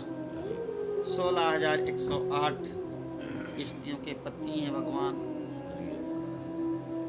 जो उनकी दूसरी पत्नी है, दूसरी पत्नी कौन है? जाम्बवती जी। पहली रुक्मिणी है और दूसरी जाम्बवती जी, तीसरी सत्यभामा है। जाम्बवती को कोई संतान नहीं हो रही थी। शिव जी को, भगवान कृष्ण को चिंता हुई। उनके गुरुदेव हैं उपमन्यु जी, भगवान श्री कृष्ण के गुरु हैं। उपमन्यु जी का चरित्र आपने विस्तार से सुना है। इस प्रकार से दूध, दही, घी, मधु के समुद्र के अधिपति बना दिया भगवान शिव ने। जो एक दूध पीने के लिए चावल का धोन पी रहे थे, ऐसे उदार भगवान शिव कि उन्होंने क्षीर समुद्र, दधि समुद्र, घृत समुद्र, सब समुद्रों के अधिपति बना दिया। ऐसे उपमन्यु भगवान ऋषि के पास गए हैं। उपमन्यु जी से निवेदन किया कि प्रभु जाम्बवती की कोई संतान नहीं है, उपाय बतावें। उपमन्यु जी ने शिव जी की आराधना बताई है। भगवान कृष्ण ने तपस्या किया। भगवान शिव प्रसन्न हुए हैं। पार्वती के सहित, कार्तिकेय के सहित, गणपति के सहित भगवान कृष्ण के सामने प्रकट हुए। सनकादिक भगवान कहते हैं कि श्री कृष्ण का वचन सुन करके भगवान शिव बोले, हे वासुदेव, तुमने जो कुछ भी मनोरथ किया है वह सब पूर्ण होगा। हे यादवेंद्र, तुम्हें एक महान बलवान पुत्र प्राप्त होगा जिसका नाम सांब होगा। एक समय मुनियों ने सूर्य को श्राप दे दिया था। सामर्तक नाम के सूर्य प्रलय के समय तप रहे थे। उनके तप से ऋषियों को बड़ा कष्ट हुआ। उन्होंने कहा, सूर्य, तुम भी मनुष्य बन के मृत्युलोक में जाओगे और यह अनुभव करोगे कि कितना कष्ट दे करके तुम जीवों को तपा रहे हो। वही सूर्य मनुष्य बन करके उत्पन्न होंगे, वही संवर्तक सूर्य तुम्हारे पुत्र होंगे। पुत्र तो आपको प्राप्त ही होगा और भी जो कुछ आपको अभीष्ट है वह सब आपको प्राप्त होगा। अनेक वरदानों को प्राप्त करके भगवान कृष्ण ने दिव्य स्तुतियां की भगवान शिव की। अब तो भगवान शिव और शिवा दोनों प्रसन्न हुए हैं। भगवती पार्वती ने कहा, हे वासुदेव श्री कृष्ण, मैं तुमसे परम संतुष्ट हूँ। मुझसे भी मनोवांछित वरदान प्राप्त करो जो भूतल पर अत्यंत दुर्लभ है। भगवान ने कहा, देवी, यदि आप मुझसे प्रसन्न हैं तो मैं यही चाहता हूँ कि कभी भी ब्राह्मणों के प्रति हमारे मन में द्वेष उत्पन्न न हो। मैं सदैव ब्राह्मणों का पूजन करता रहूं। मेरे माता पिता सदैव हमसे संतुष्ट रहें। मैं जहाँ भी जाऊं समस्त प्राणियों के प्रति मेरे हृदय में दया भाव रहे, अनुकूल भाव रहे। आपके दर्शन के प्रभाव से मेरी संतानें दुराचारी न हो, सब सदाचारी हूँ। मैं सैकड़ों यज्ञ करके इंद्र आदि देवताओं को तृप्त करूं, सहस्रों सन्यासियों अतिथियों को सदा अपने घर पर श्रद्धा से पवित्र अन्न का भोजन कराऊं, बंधु बांधवों के साथ मेरा नित्य प्रेम बना रहे और मैं सदा अपनी आत्मा में संतुष्ट रहूं। इतने वरदान भगवान श्री कृष्ण ने भगवती पार्वती जी से मांगे। शनकादिक भगवान कहते हैं, ऐसा वचन सुनकर के सनातन पराम्बा पार्वती आश्चर्य में पड़ गई। फिर उन्होंने कहा वासुदेव ऐसा ही होगा, जो भी तुमने वरदान मांगे हैं वह पूर्ण होंगे, आपका कल्याण हो। पार्वती और परमेश्वर भगवान वासुदेव को वर दे करके वहीं अंतर्ध्यान हो गए। भगवान श्री कृष्ण ने अपने गुरुदेव उपमन्यु को प्रणाम किया है और बताया कि भगवान के दर्शन हो गए और हमको वरदान भी प्राप्त हो गया है। उपमन्यु ने कहा, हे जनार्दन, संसार में भगवान शिव के अलावा ऐसा कौन महादानी ईश्वर है जो इतना उदार हो। हे महायशस्वी गोविंद, दान तप शौर्य और स्थिरता में सबसे बढ़कर के भगवान शिव हैं। तुम निरंतर शिव जी के दिव्य ऐश्वर्य का श्रवण करते रहो। कहते हैं उपमन्यु ने भगवान कृष्ण को आगे जो संगीता आएगी उमा संगीता के बाद वायवीय संगीता, उसमें शिव जी के दिव्य चरित्रों का श्रवण कराया है। गुरुदेव उपमन्यु को प्रणाम करके भगवान कृष्ण अपनी द्वारिकापुरी को चले गए। अनेक प्रकार के पापों का वर्णन किया है शंकराचार्य भगवान ने, और उन पापों को करने से कौन सी यातनाएं मिलती उनका विस्तार से वर्णन है। नरक की 28 कोटियां हैं और उन नरक की 28 कोटियों में भी अनेक कोटियां हैं। इस प्रकार से 140 रौरवाद नरकों की सूचियां हैं। पाप और नरक की बहुत गाथा लगा करके हम आगे चलते हैं। कहते हैं कि स्वान बलि और काक बलि, इनकी बड़ी महत्ता है। आजकल जो कुत्ते पालने का प्रचलन चल गया है, लोग पूछते हैं कि आप लोग विरोध करते हैं, कुत्ता क्यों नहीं पालना चाहिए। स्वान बलि और काक बलि का विधान सनातन है जब से सृष्टि हुई, लेकिन ये परंपरा नहीं थी जो आज परंपरा है। अपने भोजन करने के पहले ही हम कुत्ते को देते हैं, कौवे को भी देते हैं, पिपीलिका बलि भी है, चींटी को भी देते हैं, गौ को देते हैं। और जो शेष बचता है तो यज्ञ शिष्टासना संतो, यज्ञ से बचे हुए अन्न को जो पाता है वह अमृत होता है। और आज की परंपरा है कि खाते रहे जो बच गया तो वो उच्छिष्ट देना, वो श्रेष्ठ भावना है कि सबको दे के जो बचेगा वो पाएंगे, श्रेष्ठ है।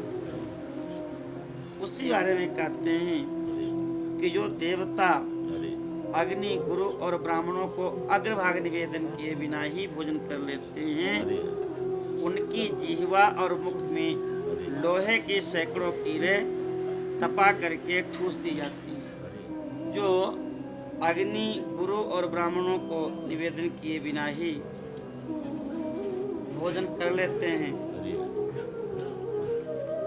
उसकी जिह्वा और मुख में लोहे की सैकड़ों कीलें तपाकर ठूस दी जाती हैं। जो धर्म का उपदेश करने वाले महात्मा और कथावाचक की निंदा करते हैं, देवता, अग्नि और गुरु के भक्तों की तथा सनातन धर्मशास्त्रों की भी खिल्लियां उड़ाते हैं, उनके साथ भी ऐसा ही इनके दूत करते हैं। अनेक प्रकार की उनको यातनाएं दी जाती हैं। जो पापी शिव मंदिर अथवा देवताओं के बगीचों में मलमूत्र का त्याग करते हैं, उनके मूत्रेंद्रिय मलेंद्रिय में अनेक प्रकार के रोग हो जाते हैं। इस प्रकार से बताया है। जो धन रहते हुए भी तृष्णा और लोभ के कारण दान नहीं करते, भोजन के समय आए हुए अतिथि की ओर भी पीठ कर लेते हैं, उनका वह अन्न दूषित हो जाता है और उस अन्न को खाने वाले रोगी होते हैं और अंत में नरक को प्राप्त करते हैं। जो कुत्तों को और गौओं को उनका भाग नहीं दे करके स्वयं भोजन करते हैं, कहते हैं उनके खुले मुख में 2 कीलें ठोंक दी जाती हैं। यमराज के मार्ग में 2 श्वान मिलते हैं, एक का नाम श्याम है, दूसरे का नाम सबल है। 2 श्यामनौ श्याम सबलो यम मार्गानुरोधको यौस्ततः ताभ्याम प्रयच्छामि तौ गृहीतामिमं बलिम। उनको भी बलि प्रदान करना चाहिए। ऐसे ही काक बलि का भी विधान है। यत्न पूर्वक श्वान बलि और काक बलि करनी चाहिए। अग्नि में शिव जी के मंत्र से आहुति देनी चाहिए। ऐसे जो बलि वैष्णुदेव करते हैं वह कभी भी अस्वस्थ नहीं होते और शिव के लोक हो जाते हैं। इस प्रकार से बलि वैष्णुदेव की विधि बताई है। कहते हैं कुत्तों के लिए और पक्षियों के लिए भूमि पर अन्न डाल दे। देवता, पितर, मनुष्य, प्रेत, गुह्यक, पक्षी, क्रम, ये सबकी जीविका गृहस्थ ही चलाते हैं। पहले भी लोग जीवित रहते थे, खेतों में तमाम पक्षी खाया करते थे, फिर भी खाने के लिए लोगों के पास आहार होता था। अगर खेत में पहुंच जाओ और एक बार हाथ उठा दे तो लाखों हजारों पक्षी उड़ पड़ते थे, फिर भी कोई मरा नहीं। और आजकल हम लोग कीटनाशक डाल करके पक्षियों का वध किए, वही कीटनाशक अन्न में आ गया तो हमारा भी वध हो रहा है। जो सामर्थ्य पुराने 100 वर्ष के लोगों में है, आज के 25 वर्ष के लोगों में सामर्थ्य नहीं। तो सहानुभूति, समगच्छध्वम संवदध्वम समो मनांसि जानताम, सबकी जिम्मेदारी गृहस्थ की थी। सबका पोषण होता था, देवताओं का भी, ऋषियों का भी, प्रकृति का भी, पशु पक्षियों का भी। कहते हैं कि स्वधाकार के द्वारा पितरों का, स्वाहाकार के द्वारा देवताओं का, इन सब का पालन करता था। कहते हैं जो मानव श्रद्धा पूर्वक इस धर्ममयी धेनु का ठीक समय पर पालन करता है वह अग्निहोत्री हो जाता है, और जो स्वस्थ रहते हुए भी उसका त्याग कर देता है वह अंधकार में डूब जाता है।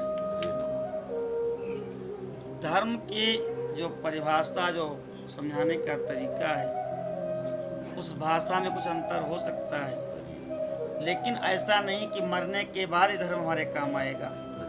जो हम धर्म करते हैं उसका प्रतिफल तत्काल हमको प्राप्त होता है। हम किसी असहाय की सहायता करते हैं तो उसी समय हमारे हृदय में उत्कर्ष प्राप्त होता है, शीतलता की प्राप्ति होती है, सामर्थ्य की प्राप्ति होती है। कहते हैं पीड़ित अतिथि चाहे बाहर का हो चाहे गांव का ही हो, ये नहीं कि पड़ोसी भूखा है तो भी हम कहें नहीं जो बाहर का वो उसे खिलाएंगे। जिसको ज़्यादा से ज़्यादा आवश्यकता है आप उसको अन्न दें, शुभ अन्न का भोजन कराएं। कहते हैं जिसके घर से अतिथि निराश होकर के लौटता है वह अपना पाप दे करके उसका पुण्य लेकर के जाता है। अनेक प्रकार के दानों का वर्णन आया है जो यमलोक में सुविधा प्रदान करते हैं। अनेक प्रकार के दान की महिमा गाई गई है, लेकिन कहते हैं सर्वेषामेव दानानाम अन्नदानम परम श्रुतम। सभी दानों में सबसे श्रेष्ठ अन्नदान है। क्यों? सद्यः प्रीतिकरम हृदयम बल बुद्धि विवर्धनम। उसको खाते ही तत्काल लाभ मिलता है, बल बुद्धि बढ़ती है, क्षुधा का नाश होता है, जीव प्रसन्न हो जाता है। नान दान समम दानम विद्यते मुनिसत्तमा। हे वेदव्यास जी, अन्न दान के समान दूसरा दान नहीं है। क्यों? अन्नात् भवन्ति भूतानि तदभावे म्रियन्ति च। अन्न से जीव की रक्षा होती है और अन्न के अभाव में प्राणी मर जाते हैं। अतएव महत् पुण्यम अन्नदाने प्रकीर्तितम। अन्नदान को महत् पुण्य कर माना गया है। तथा क्षुधा घृणा तप्ता म्रियन्ते सर्वदेहिनः। क्षुधारों पे अग्नि से जल करके न जाने कितने प्राणी मर जाते हैं। अन्नमेव प्रशंसन्ते सर्वम अन्ने प्रतिष्ठितम अन्नेन सदृशं दानम न भूतो न भविष्यति। अन्नदान की सभी लोग प्रशंसा करते हैं। अन्नदान के समान न कोई दान हुआ है न होगा। कहते हैं कर्ण जो है स्वर्ण दान आदि बहुत करते थे, तो वहां जब पहुंचे तो सोना ही सोना चारों तरफ। अंत में वहां से आके यहाँ अन्नदान करना पड़ा। अन्नेन धार्यते सर्वं विश्वं जगदिदं मुनि अन्नमूर्जस्करं लोके प्राणाहिन्ने प्रतिष्ठिता। अन्न के द्वारा ही सारा विश्व धारण किया गया है हे मुनि, इसलिए अन्नदान सबसे बढ़कर के है। इस प्रकार से अन्नदान की महिमा बताई है। अन्नदान की विशेषता इसलिए भी है कि अभी पका हुआ अन्न किसी को दे दिया जाए तो उधर में जितना आएगा उतना ही वो ले सकता है, स्टोर नहीं कर सकता। सोना चांदी रुपया पैसा जितने लोग बैठे हैं सारा हमारे नाम कर दें तो भी हम कहेंगे और मिल जाए। लेकिन अन्नदान की विशेषता ये है कि आप कितना खाएंगे, और पका अन्न दिया तो आप खाएंगे तो किसी को खिलाएंगे, उसको आप संग्रह नहीं कर सकते। वो आपको किसी ने दिया है, आप किसी को देंगे, चाहे पके हुए फल हो चाहे पका हुआ अन्न हो, उसको आप जितना उधर में आए उतना लेकर के आपको भी दान ही करना है। इसलिए भी अन्नदान सबसे श्रेष्ठ है। अन्नदान से जीव तृप्त हो जाता है, अब नहीं चाहिए महाराज और ले लो, बहुत स्वादिष्ट मिठाई है, नहीं अब एक मिठाई का टुकड़ा नहीं ले सकते। लेकिन और दानों से तृप्त नहीं होता जी, वह अतृप्त ही रहता है। इसलिए भी अन्नदानम महादानम विद्यादानम ततः परम आया है। अन्नेन क्षणिका तृप्ति ही यावत जीवम च विद्या। विद्यादान का महत्व अन्नदान से भी ज्यादा है। अन्नदान आपने किया 2-4 घंटे के लिए जीव को तृप्ति मिल गई। कबीरदास ने कहा ना कि साधो मौत से भूख पड़ी, अभी विदा किया और शाम को फिर आके खड़ी है। तो अन्न से क्षणिक तृप्ति मिलती है, लेकिन एक बार ज्ञान हो गया आपको, उस ज्ञान के द्वारा आप न जाने कितनों का अज्ञान दूर करेंगे, आप शिव स्वरूप हो जाएंगे और आपके संपर्क में जितने आएंगे उन सबको आप उस ज्ञान से संक्रमित करेंगे, लाभान्वित करेंगे। और ज्ञान का कभी नाश नहीं होता, ज्ञान का कभी ह्रास नहीं होता, ज्ञान कभी वासी नहीं होता। तो ज्ञान का दान उससे भी बढ़कर के है। अनेक प्रकार के 8 दान बताए हैं उसमें, अन्न दान, जल दान, वाहन दान, गौदान, वस्त्र दान, शय्या दान, छत्र दान, आसन दान। और इन दानों से जीव को जो परलोक का मार्ग है वह सुलभ हो जाता है, वहाँ कोई कष्ट नहीं होता। परलोक और लोक और जितने भी हम एक शास्त्रों में सुनते हैं, ये सब इसी बुद्धि का विस्तार है। जब आप किसी को दान करते हैं उससे समय आपकी आत्मा का उत्कर्ष होता है, और जो जितना ही संग्रह करता जाता है उतना ही अपने आप दबता जाता है। वो इसी चेतना में अनुभव होता है जीव को। कहते हैं ये जो दान का प्रसंग है जो सुनता है और श्राद्ध में ब्राह्मणों को सुनाता है, पितरों को अक्षय अन्नदान प्राप्त होता है। दान न करें आप, दान की महिमा सुन लें तो भी लाभ मिलता है। अब कोई कहे ये कैसे संभव हो कि सुन लें, क्योंकि आप जिस चीज़ को सुनेंगे उसका चिंतन करेंगे, और चिंतन करेंगे तो व्यवहार में भी नहीं पूरा तो थोड़ा तो लाएंगे। इसलिए शास्त्र का इसमें पर्यवसान है, इसमें उसका साफल्य है। जलदान की अपार महिमा बताई है, क्योंकि जल सभी जीव समुदाय को तृप्त करने वाला है। जल को जीवन कहा गया है। अंतश्चरसि भूतेषु गुहायां विश्वतो मुखः त्वं यज्ञस् त्वं झटकारा आपो ज्योति रसो। सभी जीवों के नस नाड़ियों में वह जल प्रवाहित होकर के जीवन प्रदान करता है। विश्वतो मुखम, जल का मुख सब तरफ है और वही यज्ञ है, वही वसटकार है। ऐसे जल की महिमा बताई है। पानीय दानम परमम दानानाम उत्तमम तदा सर्वेषां जीव पुंजानाम तर्पणम जीवनम स्मृतम। जलदार की अपार महिमा है। कहते जो प्रपा दान करते हैं, पौसरा चलाते हैं, जलाशय का निर्माण करते हैं, वह इस लोक और परलोक में दोनों में सुखी रहते हैं। अतीतान आगतान सर्वान पितृवंशतान तु तारयेत् कांतारे वृक्षरूपी तस्मात् वृक्षांस्तु रूपयेत्। कहते खुद तो तरता ही है, अपने पितरों को भी तार देता है। कहते हैं कि जिसके खुदवाए हुए जलाशय में, तालाब में, कुएं में गौ, ब्राह्मण, साधु पुरुष जीव मात्र पानी पीते हैं, वह अपने अनेक वंशों का उद्धार कर देता है। जिसके जलाशय में गर्मी के मौसम में अनिवार्य रूप से पानी टिका रहता है, वह कभी भी विषम संकट में नहीं पड़ता, कभी उसके ऊपर विशाल आपत्ति नहीं आती। साल भर जिसके बनाए हुए तालाब में जल रहता है, जिसके पोखरे में केवल वर्षा ऋतु में जल रहता है और फिर सूख जाता है, कहते उसको अग्निहोत्र का फल मिलता है। ऐसा ब्रह्मा जी का कथन है। जिसके तड़ाक में शरद काल में जल ठहरता है, उसको 1000 गौदान का फल मिलता है। मैंने ये नहीं मानना चाहिए कि साल भर जल रहता नहीं तो हम क्यों खुदवाएं। अगर 2 महीने भी जल टिकता है तो भी आप पुण्य के भागी हैं। उतने अंश में तो आपने जीवों का कल्याण किया। इस प्रकार से महात्म बताया है। जलाशय से भी बढ़कर के वृक्ष लगाने का फल है, वृक्ष दान करना।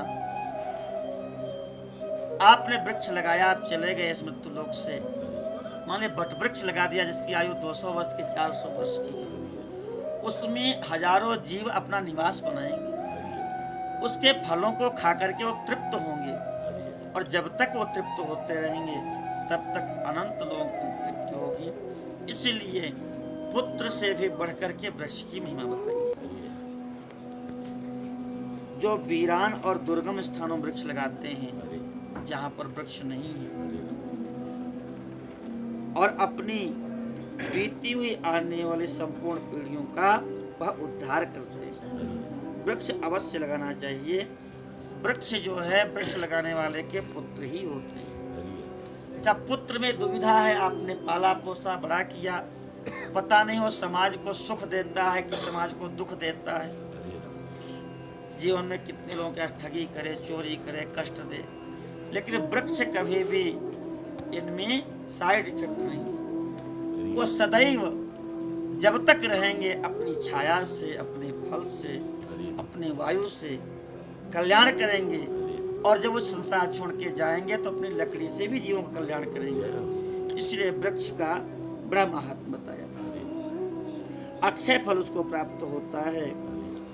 यज्ञ करने वाला जो द्विज है, दूसरे सत्यवादी महापुरुष हैं, वह सब भी कभी गिर सकते हैं, लेकिन वृक्ष लगाने वाला कभी गिर नहीं सकता। इसके बाद सत्य की महिमा बताई है। सत्य की अपार महिमा है। सत्यमेव परम ब्रह्म, सत्यमेव परम तपः, सत्यमेव परो यज्ञः, सत्यमेव परम श्रुतम्। सत्य ही पर ब्रह्म है, ऐसे वाक्य पूरे 18 पुराणों में है। और इसीलिए गोस्वामी ने कहा है कि धर्म न दूसर सत्य समाना, आगम निगम पुराण बखाना, नहीं सत्यात् परो धर्मो, सर्वम सत्य प्रतिष्ठितम कहते हैं सत्य ही पर ब्रह्म है, सत्य ही परम तप है, सत्य ही सबसे महान यज्ञ है। सारे जितने भी यज्ञ हैं जिनका वर्णन है वेदों पुराणों में, सारे यज्ञ सत्य में ही जाके समाप्त हो जाते हैं, सत्य में ही उनका पर्यवसान हो जाता है। यदि उनका आधार सत्य नहीं है तो यज्ञ यज्ञ ही नहीं है। सत्य ही सबसे बड़ी श्रुति है।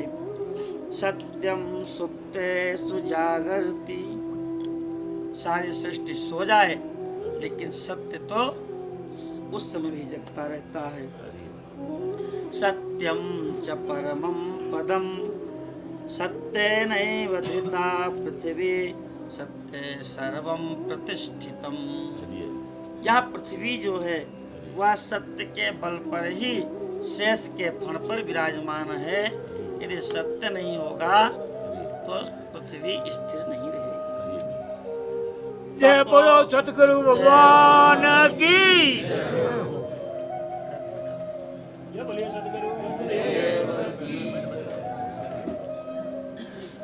तपो यज्ञश्च पुण्यं च देवर्षे पितृपूजने आपो विद्या च ते सर्वे सर्वं सत्ये प्रतिष्ठितम्। तप भी सत्य में प्रतिष्ठित है, यज्ञ भी सत्य में प्रतिष्ठित है और पुण्य भी सत्य में प्रतिष्ठित है।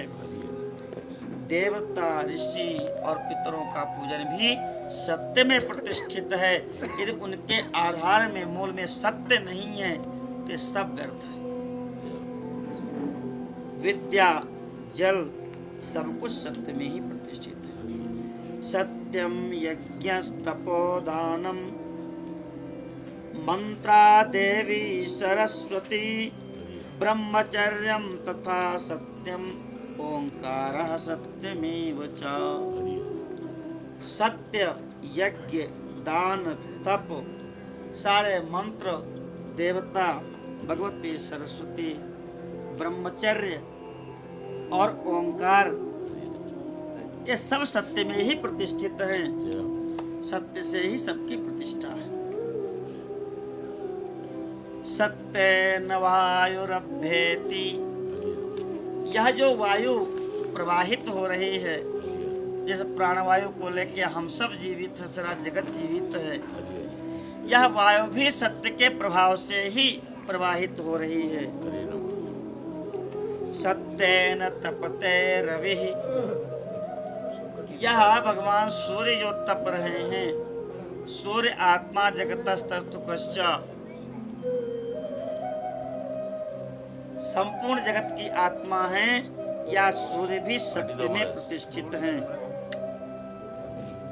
सत्येनाग्निर्दहति, अग्नि का जो दाहकत्व है वह भी सत्य के द्वारा है। स्वर्गः सत्येन तिष्ठति, और स्वर्ग का जो स्वर्गत्व है वह भी सत्य के द्वारा ही है। पालनम सर्ववेदानां सर्वतीर्थावगाहनम सत्येन वहते लोके सर्वम आपनोत्य संशयम। सभी वेदों का वेद जो वेद धर्म है, श्रुतित्व है, सर्व तीर्थों में अवगाहन का जो फल है वह सब कुछ सत्य के द्वारा ही वहन कर किया जा रहा है। यदि सत्य है तो निसंशय सब कुछ प्राप्त होता है। सनकादिक भगवान कह रहे हैं कि हे वेद व्यास जी, हजारों अश्वमेध यज्ञ किए जाएं और सारा पुण्य एक तरफ रख दिया जाए और तुला पर तराजू पर सत्य एक तरफ रख दिया जाए तो भी सत्य जिधर है वही श्रेष्ठ है, वही गुरुतर है। अश्वमेध सहस्रम च सत्यम च तुलया धृतम लक्षाणि कृतवश्चैव सत्यमेव विशिष्यते। सत्येन देवाः पितरो मनवोरगराक्षसाः प्रीयन्ते सत्यतः सर्वे लोकाश्च सचराचरा। सत्य से सारे देवता प्रसन्न होते हैं आप कोई पूजा पाठ नहीं कर पा रहे हैं, किसी को भोग नहीं लगा पा, दान नहीं कर पा रहे हैं, आप सत्य बोल रहे हैं तो सारे देवता आपसे प्रसन्न होंगे, पितर आपके प्रसन्न होंगे, मनुष्य राक्षस भी आपसे प्रसन्न होंगे यदि आप सत्यवादी हैं। कहते हैं कि सत्य से चर अचर समस्त प्राणी प्रसन्न होते हैं, इसलिए सत्य का आश्रय लेना चाहिए। सत्यमाहो परम धर्मम, सत्यमाहो परम पदम, सत्यमाहो परम ब्रह्म, तस्मात् सत्यम सदा वदेत्। सत्य ही सभी धर्मों का मूल है, परम धर्म है, सत्य ही परम पद है, सत्य से बढ़कर के कोई परम पद नहीं है, और सत्य ही पर ब्रह्म है। इसलिए सदैव सत्य का ही आश्रय लेना चाहिए, सत्य ही बोलना चाहिए। इसीलिए भगवान वेदव्यास कहते हैं सत्यम परम धीमहि, हम उस परम सत्य का ध्यान रखें। इस बात को वेदवेत्ता पुरुष जानते हैं, और तप की भी महिमा बताई गई है। तपसा आधारित सर्वम, तपस्या के द्वारा कुछ भी प्राप्त किया जा सकता है। तप बल तेजग सृजई विधाता, तप बल विष्णु भय मही त्राता, तप बल शंभो करें संहारा, तप ते अगम न कछु संसारा, तप बल विप्र सदा बरियारा, कही के कोप न को रखवारा। नारद जी कहते हैं जो तप करे कुमारी तुम्हारी, तो भाव्यो मेटे सटई त्रिपुरारी। तो तपस्या दुख सहनम, अपने धर्म को पालन करने में, सत्य को पालन करने में जो कष्ट होते हैं उसको सहन कर ले। आप जितना ही सत्य बोलना चाहेंगे लोग उतना ही आपकी निंदा करेंगे, लोग उतना ही आपको अधार्मिक कहेंगे, लोग उतना ही आपको सताएंगे, लेकिन अंतिम क्षण तक यदि आप सहन कर ले गए तो वह सत्य ही आपको सब कुछ प्रदान कर देगा। इसलिए तप का महत्व है। तप नहीं होगा तो बिना तप के सत्य टिकेगा नहीं। सत्यव्रतम सत्य परम त्रिसत्यम, सत्यस्य योनिम निहितंच सत्ये, सत्यस्य सत्यमृत सत्य नेत्रम, सत्यात्मकम त्वाम शरणम प्रपन्ना। सत्य ही जिनका व्रत है, तीनों कालों में जो सत्य हैं, जो सत्य का मूल है, सत्य जिनमें नित्य निवास करता है, जो सत्य के भी सत्य हैं, सत्य जिनके नेत्र हैं, ऐसे सत्यात्मक भगवान कृष्ण की हम शरण में जाते हैं। सत्य परमात्मा है, परमात्मा ही सत्य है, दोनों एक रूप हैं। बोलो सत्यनारायण भगवान की जय हो। इस प्रकार से तप की महिमा, सत्य की महिमा, दान की महिमा, इन सारी महिमाओं को सनकादिक भगवान ने वेद व्यास से बताया। हे मुने, जो वन में रह कर के जंगल के फल मूल खाकर तप करता है, जो वेद की एक ऋचा का स्वाध्याय करता है, इन दोनों का फल समान है। एक तो जंगल में तप कर रहा है फल पत्ती खा करके, और एक वेद की ऋचा का अध्ययन कर रहा है वेद मंत्र का, दोनों का पुण्य समान है। ब्राह्मण को वेद का अध्ययन अवश्य करना चाहिए। सोचिए विप्र जो वेद विहीना, तज हरि भजन विषय रस लीना। ब्राह्मणस्य शरीरोयम क्षुद्र कामाय न्यस्यते। ब्राह्मण का शरीर बिल्कुल विषय भोग के लिए नहीं है। ब्रह्मा ब्राह्मण ही है, पिता ब्राह्मण है, उसके घर में आप पैदा हो गए, तो आपको ये निश्चय नहीं करना है कि हमारा कर्तव्य क्या है। ब्राह्मणेन निष्कारणो धर्मः षडंगो वेदो अध्ययो ज्ञेयश्च। पूरे जीवन आप भूखे रह कर के भी वेदों का अध्ययन करें, पुराणों का अध्ययन करें और उनमें जो लिखा हुआ है उसको अपने जीवन में पालन करें। ये नहीं कि जैसे यंत्र बोल दिया टेप रिकॉर्डर से, नहीं, उसको अध्ययन करके अपने जीवन में भी उतारें। उसी का नाम तप है। ब्राह्मण का शरीर तप करने के लिए मिला है। अब तो आपका क्या होगा जब तो आप वेद पुराण ही पढ़ते रहेंगे, आपके बच्चे और आपका पालन पोषण विश्वम्भर करेगा, जिसके शरीर की आप रक्षा कर रहे हैं। इमे तनों में रुसती पुरानी, भगवान कहते हैं कि ये वेदमय शरीर की रक्षा करते हैं, इसलिए समत परो हम देव देवा, इसलिए सबसे बड़े देवता हम और हमारे भी देवताएं ब्राह्मण हैं। हिरण्याक्ष आया, हिरण्यकशिपु आए, रावण कुंभकर्ण आए, कंस शिशुपाल आए, आज भी कितने लोग आए। जो उठता है वो ब्राह्मणों को ही गाली देता है, ब्राह्मणों को ही मारना चाहता है। लेकिन ब्राह्मणों ने वेद का त्याग नहीं किया, धर्म का त्याग नहीं किया। परमात्मा है, सत्य है, ब्रह्मचर्य है और इसके द्वारा ही सबकी सुरक्षा है, ये बताने के लिए वो आज भी जी रहा है। तो इसलिए ब्राह्मण शरीर मिला है तो वेद का अध्ययन करना चाहिए और अध्ययन करके उसको अपने जीवन में उतारना चाहिए। ब्राह्मण का सबसे बड़ा धर्म है कि वह संतोषी हो, किसी भी परिस्थिति में वह असंतोष को धारण न करे। असंतुष्टः द्विजः नष्टः। जो ब्राह्मण संतोष का त्याग कर देता है उसका धर्म नष्ट हो जाता है, वह स्वरूप से च्युत हो जाता है। और भगवान कहते हैं नमस्ते शिरसा सकल। जो ब्राह्मण संतुष्ट रहता है उसको मैं बारंबार साष्टांग प्रणाम करता हूँ। संतोष में सब कुछ प्रतिष्ठित है। भगवान वामन कहते हैं बलि से यदृच्छा लाभ तुष्टस्य तेजो विप्रस्य वर्धते। जो प्राप्त हो जाए उसमें जो ब्राह्मण संतुष्ट रहता है उसका तेज अपने आप बढ़ता रहता है और वह अपनी आत्मा को प्रकाशित कर लेता है। और आत्मा प्रकाशित हो गई तो कुछ पाना शेष नहीं होता। इस प्रकार से तप की महिमा बताई गई। अब आज की कथा का ही विश्राम करते हैं। जय शिव ओमकारा ओ प्रभु हर भज ओमकारा। ब्रह्मा विष्णु सदा शिव ब्रह्मा विष्णु सदा।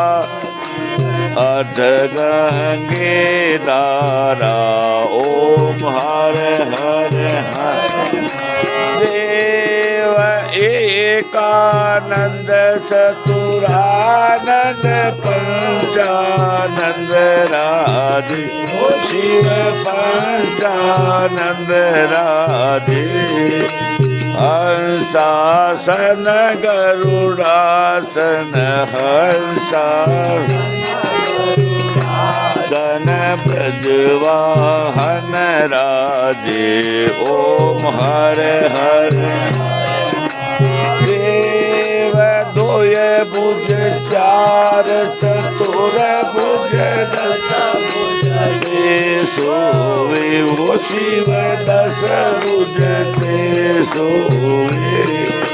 स्वामी जीरो रूप निरखता बम बोल। जीरो रूप निरखता त्रिभुवन मन मोवे। ओम हरे हरे। देव अक्षय माला वन माला मुंड माला धारी। ओ शिव मुंड माला धारी। चंदन मृगमद चंदा चंदन दाह भाड़े शुभकारी। ओम हरे हरे। देव सीतांबर पीतांबर बरंगी ओ शिव गे सनकादिक प्रभुतादिक सनकादिक